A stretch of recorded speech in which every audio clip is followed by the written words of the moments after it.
Plus News Channel 13 in depth. Pregnant women can bank their cord blood, but what about their amniotic fluid? Why it's becoming a growing trend. Coverage you can trust. With Jim Cambrick, Benita Zahn, meteorologist Bob Kovacic, and Roger Weiland on sports.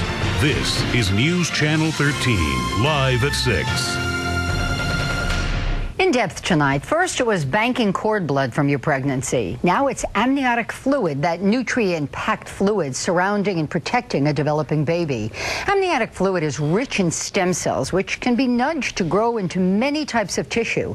Doctors routinely take some of that fluid for prenatal testing. Well, I went to Boston to check out the biggest such banking facility.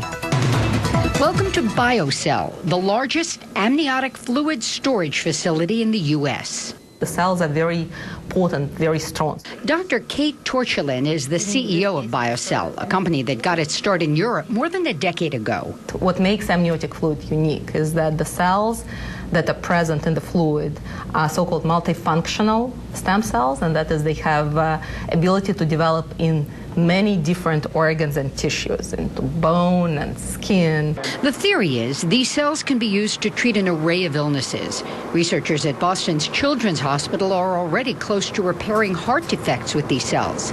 This is how the banking works. Rather than discard excess amniotic fluid taken during routine prenatal testing, it's sent to Biocell. First, the cells are separated from the fluid, which is treated with chemicals to protect the cells during freezing. Then it's all remixed. Then the cool down begins, first to 4 degrees. Then it's transferred to the freezing or cryo room, where it will eventually be chilled to 196 degrees below zero, and where it can be stored pretty much forever. Because the genetic material is person-specific, you need to do this for each pregnancy.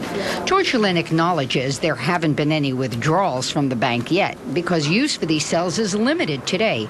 But research is rapidly expanding on the horizon. There might come a time, says Torchelin, when these cells could grow enough tissue to be used as a replacement heart valve, even a kidney. The samples that we receive from expecting parents for preservation are strictly preserved for that purpose. So they would never leave the walls of this facility, and they will never be used for any kind of research. And Torchelin assures me there's redundant security and backup to ensure the frozen fluid stays frozen and that your fluid isn't accidentally given to someone else. For this, you pay $1,620 to preserve and store the amniotic fluid, and $125 every year after. Contracts are written for 19 years, but the child can take over responsibility of the amniotic fluid sample when they're 18. These cells can follow this child through their whole life. Yes, I mean, definitely that's the promise of stem cell and regenerative medicine. We called a number of local obstetricians. Most hadn't heard of Biocell and the ability to bank amniotic fluid.